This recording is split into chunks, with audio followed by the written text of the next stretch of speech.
I remember when I was in 4th grade, and it was a typical Saturday morning for me. I was playing football.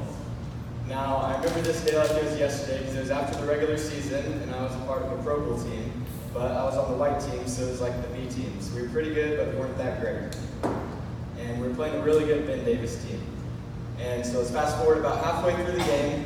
Coach ends up calling a play for the quarterback where he's going to get it and try to run to the outside. Well, I was the quarterback, and I was obviously really excited about the play.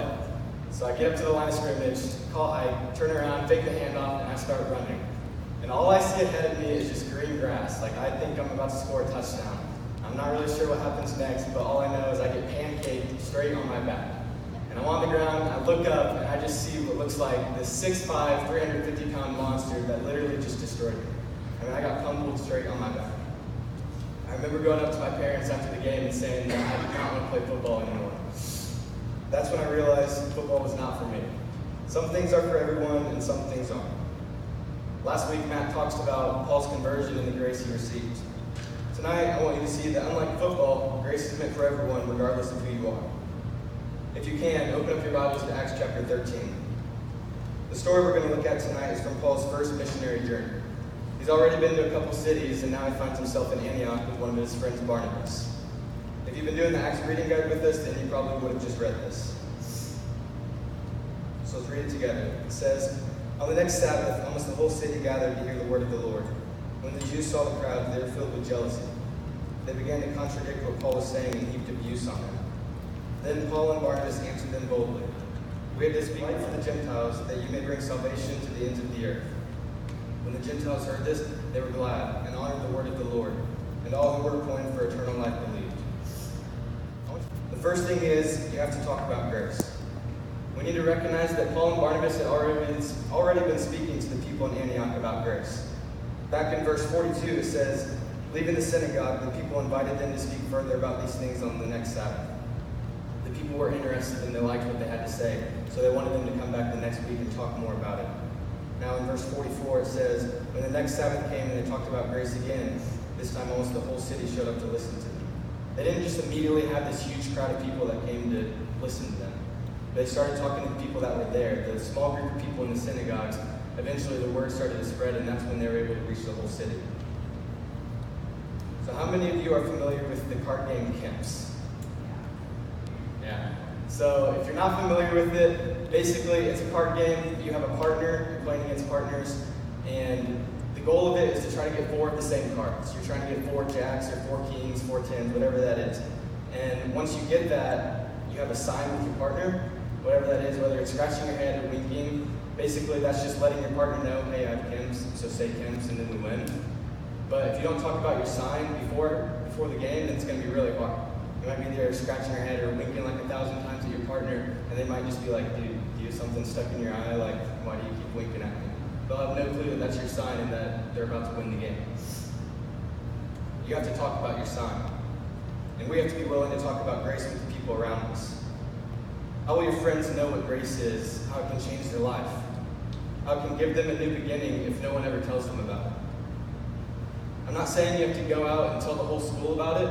I'm not saying you have to stand up in the middle of the cafeteria and start talking about grace to everybody. But start with the person that sits next to you at lunch.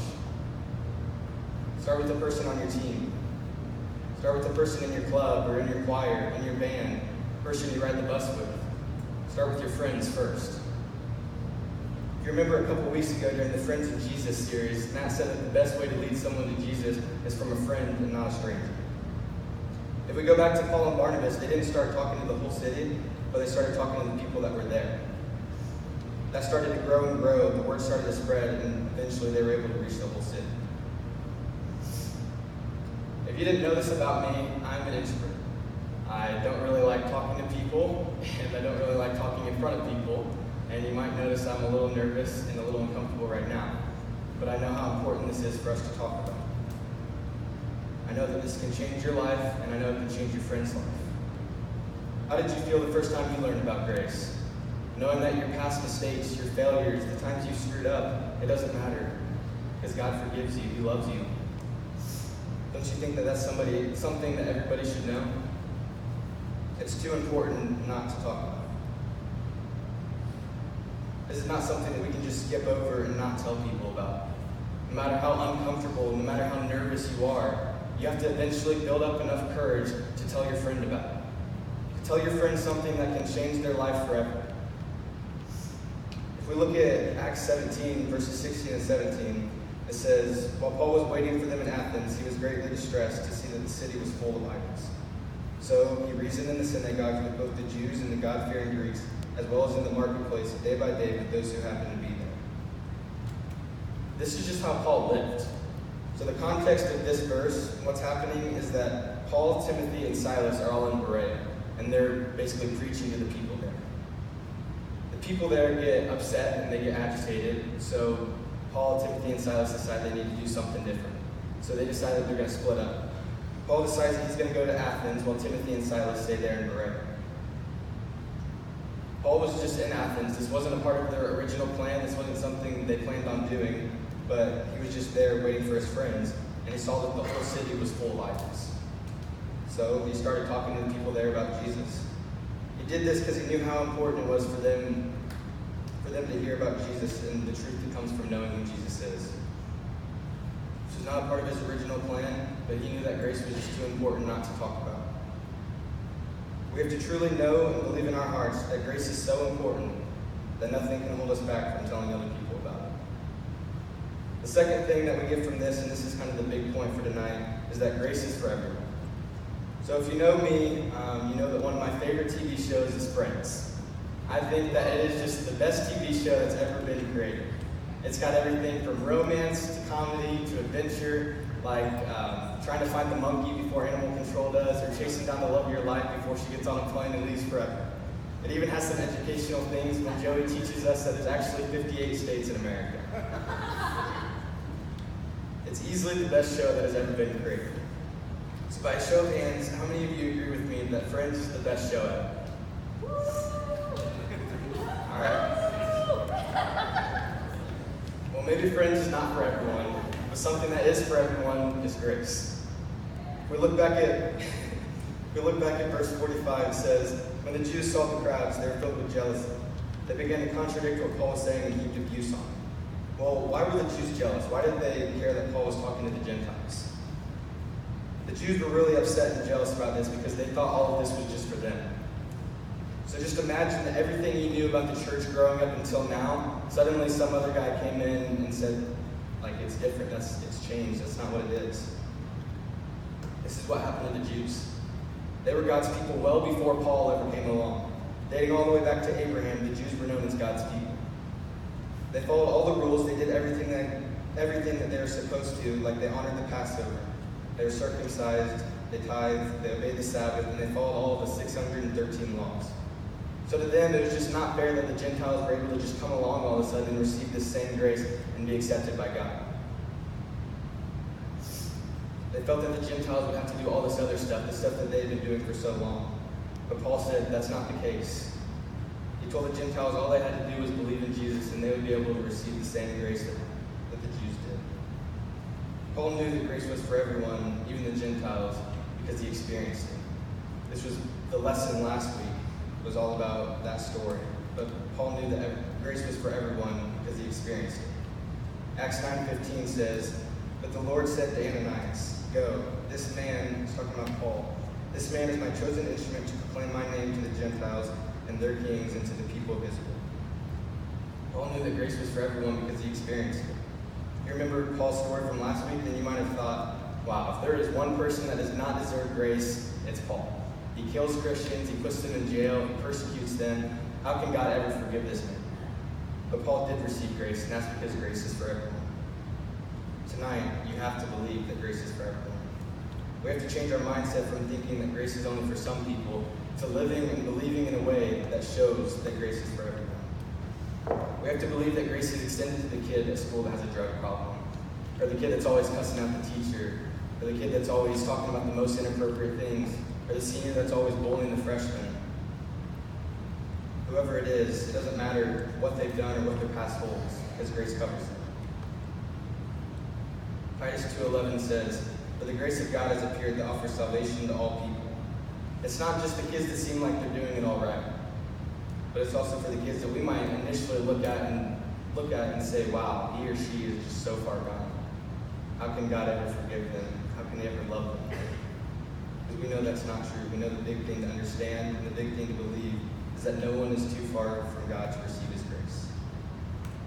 If you're kind of having a hard time with this, to believe that some people can receive God's grace, well, it's okay, because the disciples even had a hard time with this. After Paul's conversion, he went to the disciples and they didn't really believe that he was actually a believer. If you read Acts 9:26, it says, when he came to Jerusalem, he tried to join the disciples, but they were all afraid of him, not believing that he was really a disciple. Even the disciples struggled with the idea that Paul could receive grace. But we know that no one is too broken to receive God's grace. Let's check out this video.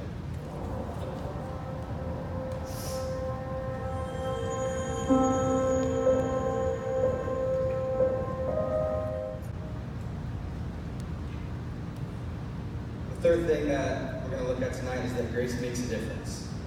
As you can see in that video, when you can identify yourself as someone who also needs grace, it makes a difference in your response. It should also make a difference in how you live. Verse 48 says, when the Gentiles heard this, they were glad and honored the word of the Lord, and all who were appointed for eternal life believed. So when they heard that grace was available to them, they celebrated. You see, grace makes a difference. It changes you, and it should change how you live.